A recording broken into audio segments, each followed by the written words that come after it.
मल्हार राव की मृत्यु के बाद मालवा की सूबेदारी का जिम्मा उसको मिला।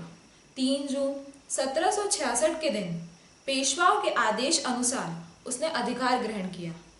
उस समय मालेराव की उम्र 21 वर्ष थी, किंतु मालेराव के लक्षण भी अपने पिता खंडेराव जैसे निकले और वह भी शराब जैसी बुरी आदतों का शिकार हुआ।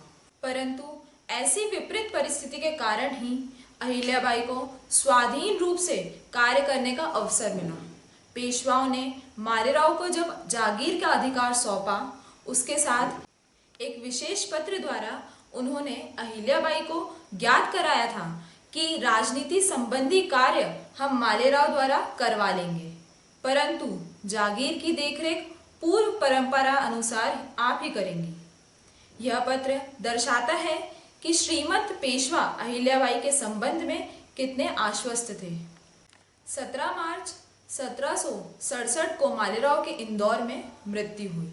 अहिल्याबाई का मन उदास हुआ, परंतु उसके भाग्य का फेरा ही उल्टा था, अन्यथा और क्या कारण हो सकता था। मालेराव की मृत्यु के बाद होलकर जागीर बेवारस हो गई। उसका लाभ उठाकर जागीर हड़पने कुछ षड्यंत्रकारी लोग सक्रिय हुए। उसमें एक थे गंगाधर यशवंत चंद्रचूड़। उन्होंने सोचा, अहिल्याबाई क्या, आखिर वह स्त्री है, वह क्या बिगाड़ेगी। किसी अल्पवयस्क होलकर कुल के ऐरे गहरे बालक को गद्दी सौंपकर धीरे धीरे राज्य का संचालन वह अपने हाथों में ले, ऐसी उनकी योजना थी। गंगाधर चंद्रचूड़ गंगोबा तात्या इस उपनाम से सारी मराठा सल्तनत में जाने जाते थे।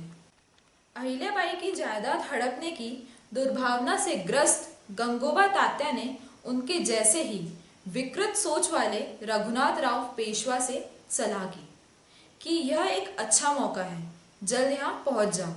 उस समय रघुनाथ राव मालवा में थे। वह धन के लालची तो थे ही, संदेश मिलते ही वह निकल पड़े। अहिल्याबाई को उनके हित साधक शिवाजी गोपाल, सास हरकूबाई तथा उदाबाई के द्वारा गंगोबा तात्या के इस षड्यंत्र की जानकारी मिली। तब उसने तीखे शब्दों में गंगोबा तात्या को संदेश भेजा कि श्रीमंत पेशवा हो या अन्य कोई, होलकर की जायदाद को छूने का अधिकार किसी का नहीं। यह मत सोचना कि मैं स्त्री हूँ, इसलिए क्या कर सकूंगी। एक बार मैंने भाला हाथ में उठाया तो श्रीमंत के लिए वह महंगा साबित होगा। यह जायदाद हमारे पुरखों ने जी हुजूरी करके नहीं कमाई, तलवार हाथ में लेकर जान देकर खड़ी की है। इसलिए कोई यदि हमारी जायदाद की अभिलाषा धरे तो वह कभी भी उसे नहीं पाएगा। इतनी बात पर ही अहिल्याबाई रुकी नहीं। उन्होंने भोसले, दाभाडे, गायकवाड़ आदि सरदारों को गुप्त रूप से पत्र द्वारा सहायता मांगी। तुकोजी होलकर को विशेष रूप से अहिल्याबाई ने बुला लिया। उस समय तुकोजी फौज लेकर उदयपुर में था। अहिल्याबाई ने उसे लिखा था, भोजन के लिए बैठे हो तो पानी यहाँ आकर पीना, मतलब जिस हाल में हो वैसे चले आओ। पर और वह भी तुरंत इंदौर के पास पहुंच गया। रघुनाथ राव अपनी फौज लेकर इंदौर के निकट शिप्रा नदी के किनारे रुके।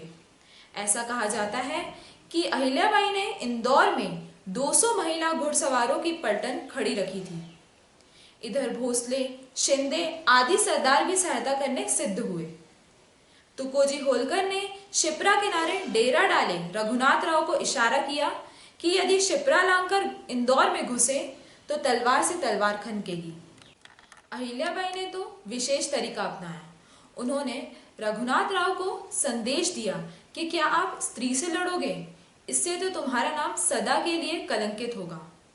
हार होने पर भी स्त्री होने के नाते मुझ पर कोई दोष नहीं थोपेगा, परंतु आपकी पराभव दुनिया में आपको हंसी का विषय बना देगी। कुल माहौल अपने विपरीत होता देख दिखावटी तौर पर रघुनाथ राव तुकोजी से कहने लगा, मल्हार राव की मृत्यु का दुख व्यक्त करने हम देवी जी से मिलने आए थे। आपने तो बात का बतंगड़ बना दिया। तुकोजी ने उत्तर में कहा, सांत्वना व्यक्त करने आया था तो फौज साथ में क्यों लाई? आप पालकी में बैठ अकेले आइए। अब अपनी प्रतिष्ठा बचाने रघुनाथ राव अंत में पालकी में बैठकर आए। सभी के साथ मिलना जुलना हुआ। रघुनाथ राव 1 महीना इंदौर रहे। अहिल्याबाई ने प्रतिष्ठा अनुरूप उनकी आवभगत की। मन की मन रघुनाथ राव शर्मिंदा हुए। अहिल्याबाई के तेज के सामने मुरझा गए। गंगोबा तात्या की सारी प्रतिष्ठा पानी में मिल गई। पेशवा ने उसे अनकाई के किले में नजरबंद रखा। सारा षड्यंत्र मटियामेट हुआ।